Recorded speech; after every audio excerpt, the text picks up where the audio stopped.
Today, we're going to do something a little bit different. Some might say a little crazy. We're going to walk through my trip to Warhammer World for the Horus Heresy event recently, as well as do a painting tutorial on how I painted the PRIMARCH Konrad Kurz. Oh, while we're at it, we're going to talk about how we got lost in the mail.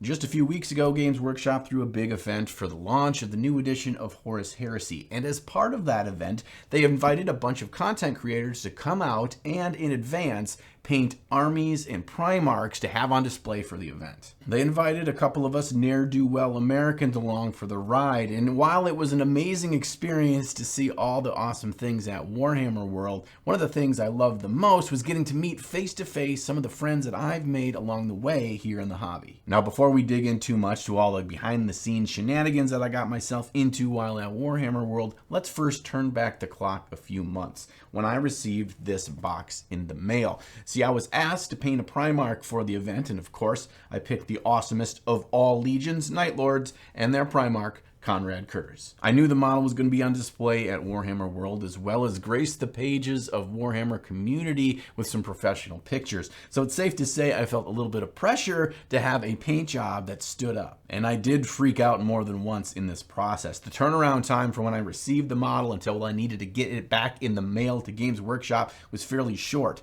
And in that time, I also still had to produce my regularly scheduled videos. Basically, I'm hedging right now, so if you don't like the final look of the model by the end of the video, you'll understand because of the reasons I just listed. What really makes the Primarch stand out, other than the fact that they're like 4 feet taller than everyone else for some dumb reason, is their amazing ornate armor. So I knew I needed to get Konrad's armor right, and it had to be eye-catching. But ignorant ass John didn't realize how truly detailed this armor is. Every piece is seemingly compiled of a dozen smaller plates, all covered in details coming at you from 50 different angles. So nothing is easy and quick to paint, and there are no large, smooth surfaces here. To make things easier for myself, I've kept him in a couple of sub-assemblies. I kept the head separate so I can really focus on that and not worrying about all the armor that's coming around it. And I also kept his flesh cloak separate as well, so while I'm trying to paint the armor, I'm not always bumping into this Buffalo Bill bathrobe. I continue to build up the blues over the armor, trying to think of each surface as one shape instead of a bunch of little ones.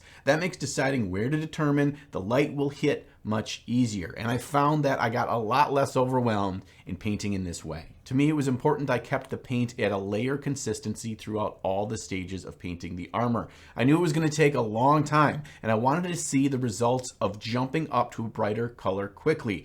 And I do want this armor to end up almost in an electric blue with a strong shine to it, because whereas you don't see many paint jobs of Konrad in bright blue armor, all the reference pictures I could find online really had this look, and I kind of love it. I never go up to full white on the highlights, but because we're going from a very dark Night Lord's blue to very vibrant and bright in a very small space, it makes the brightest colors look even brighter and almost as if they are white. I found that in order to get this big jump over a dark base coat, it was important that my layers are at least mostly opaque before I work up to the next color.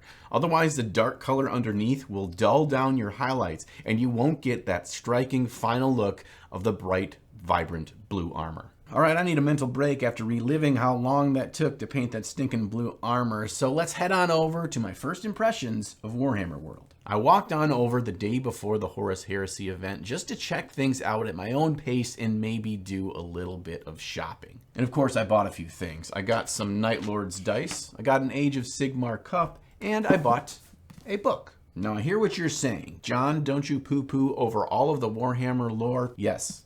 Of course I do. But I thought I'd give it a fair shake and actually get through this entire omnibus so I have a real impression of the quality of these books. Because at the end, I'm probably going to make even more jokes about the Warhammer lore after this. So, just being honest with myself. I did spend quite a bit of time in the Forge World section of the store, just looking at all of the amazing resin models, most of which I had never seen before in real life. And it was pretty hard not to buy some massive model that cost an insane amount of money so I could milk it into like 15 videos here on the channel. But who knows, maybe they'll come out with something bigger, crazier in this new edition, and I won't be able to stop myself. In addition to being able to buy just about anything Warhammer you could imagine, there was also awesome places to paint, crazy armies on display, and of course amazing boards to play on in their massive gaming hall.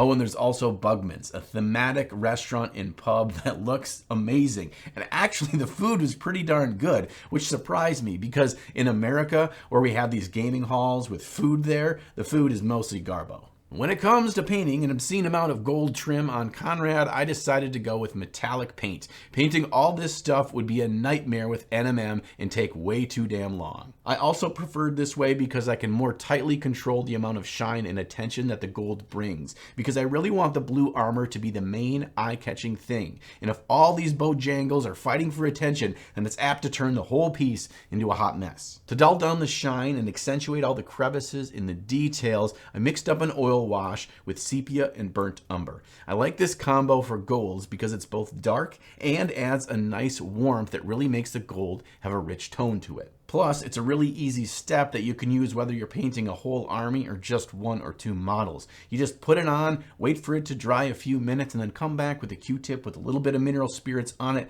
and pull off that wash from the raised edges, bringing back that true shine. So the first official event that I did while I was at Warhammer World was learn to play the new edition of Horus Heresy. The GW staff were pretty awesome, and they paired us up in teams of 2 to learn together, which was perfect for me because that way I got to focus most of my energy on trash talking. The game moved fast, and I kind of loved the interaction that you have on your opponent's turns. So I'm kind of itching to expand my Night Lord's force into 30k. I mean, I already have Konrad, right? What's just a few more Marines? And maybe a Dreadnought, a big-ass tank. Damn it. Today's video is brought to us by the Ridge wallet. Now, when I first started painting, I realized that having a big fat wallet in my back pocket only made my posture terrible and my back hurt. So I switched over to a thin one to wear in my front pocket. Throughout the years, I've tried many different kinds and different brands of thin wallets. But when I got the Ridge, I realized that I'd been missing out on something awesome all this time. First of all, the thing's got a lifetime guarantee. Every one of my other ones either broke or got gnarly or smelly. This thing is gonna last you forever. Next, it comes with a 45-day guarantee. So I really got a good testing of this thing to find out if it was worth it or not. And I gotta say, there's a reason why they do that, because people aren't gonna send it back. This thing is amazing. And they're customizable. They come with a little tool so you can adjust what kind of accessory you want on the back to make sure that it works best for you. It's really slick to get my cards out easily, and it holds a lot more cards than all those other ones that I've tried while still keeping a nice slim profile. So if you want to see all the awesome styles that they have and maybe give them a try, click on the link in the video description below and you get a little special spicy deal for being a member of the Ninjon family. Now let's get back to the video. For me, one of the best parts of this entire trip was getting a behind-the-scenes tour of the Warhammer Plus studios. It was so cool to see everything in person and learn how they film their painting and gaming tutorials. I took the opportunity to grill Aiden from the Masterclass painting tutorials all about how he films his painting. We swapped tips and ideas, and this was another point on the trip where I was reminded about how passionate all the GW staff are about Warhammer. Side note, Aiden was the head judge for Golden Demon back at Adepticon, so I reminded him that I should have won and that he's a terrible person. But in all seriousness, every Games Workshop staff member that I interacted with throughout this entire weekend seemed like great people and really passionate hobbyists. So knowing that they're stand-up people, did it make me feel bad about taking jabs at their silly products? Maybe a little. Am I going to stop? Of course not.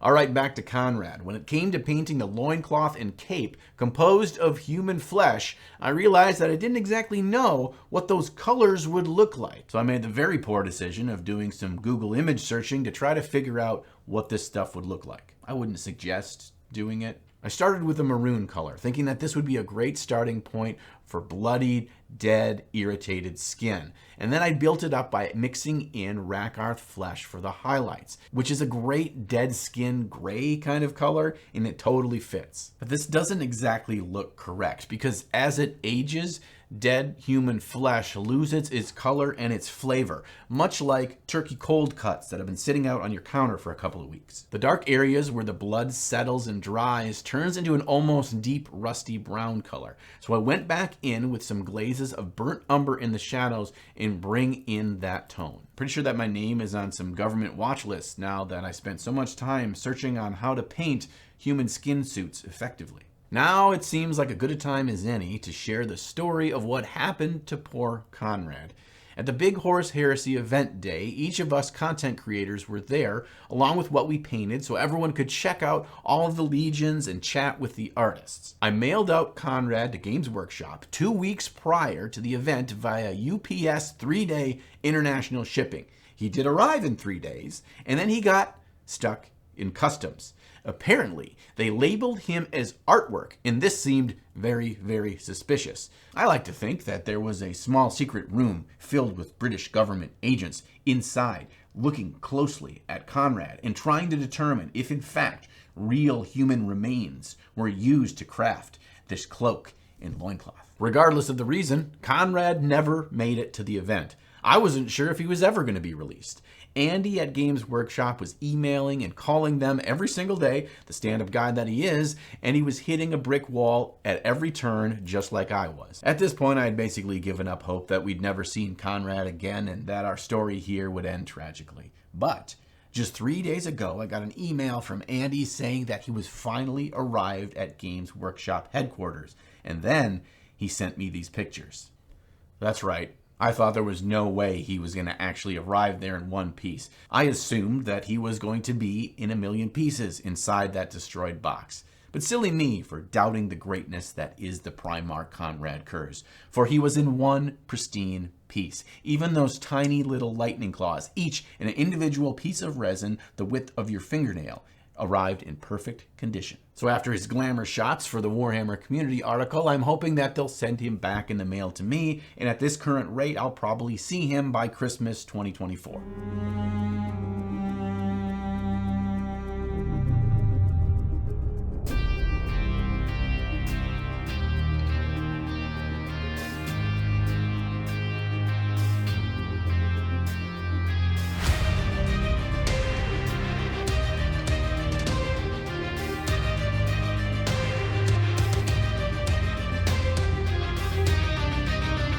Now, there were so many more amazing things at Warhammer World that I could talk about, but I don't want this video to be 4 hours long. The Warhammer Museum is something you really need to experience in person. Not only are the massive dioramas inspiring and the coolest shit you will probably ever see, but you also get to see all the models that the heavy metal paint team use for box art and some crazy old stuff chronicling the history of Warhammer miniatures. But what I do have is one more video about a very exciting experience I had at Warhammer World. Now, I'm not entirely at liberty to say what this video is going to be about just yet, but make sure you're subscribed to the channel because you are not going to want to miss it. Final thing I want to share on the paint job for Konrad is spending some extra time on his base to really tie the room together. I also wanted to pick out some more edge highlights on the ruins so you can tell that at some point they were part of a pristine building. And of course, we need some blood for our flayed friends who foolishly fought against our fanatical fiend. I did this in 2 steps. First, a darker, thicker gore made from UHU Glue, Tamiya Clear Red, and some black acrylic paint. And a second, brighter blood with almost no black mixed in and no UHU Glue. I'm really kind of happy with how these 2 different recipes work together to give some realistic gore and blood. And I'll definitely be using this recipe again in the future. Let me be real with you for a second. This event was a big deal. It was a big deal to me personally because not only does it say that Games Workshop knows that my channel exists, which is pretty cool, but it's also awesome because I got to experience going to Warhammer World, which is something I've dreamed of for quite a while.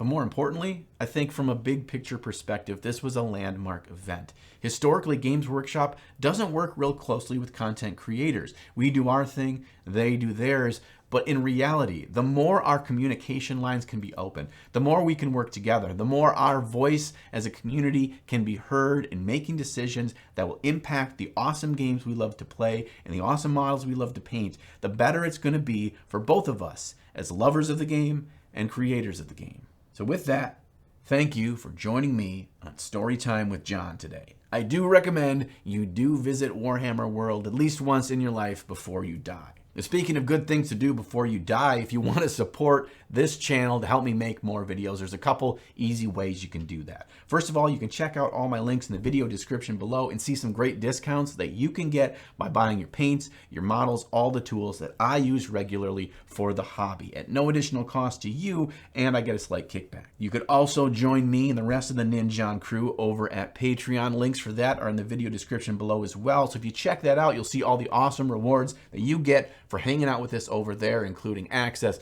to my Discord where we can talk about minis, mini painting, and other nerdy things, and access to my weekly video vlog. Video vlog, that's what the V in vlog stands for, John. You don't need to say video vlog. Idiot. I'm going to see you again real soon, but until then, make sure you try to find some time to slay the gray.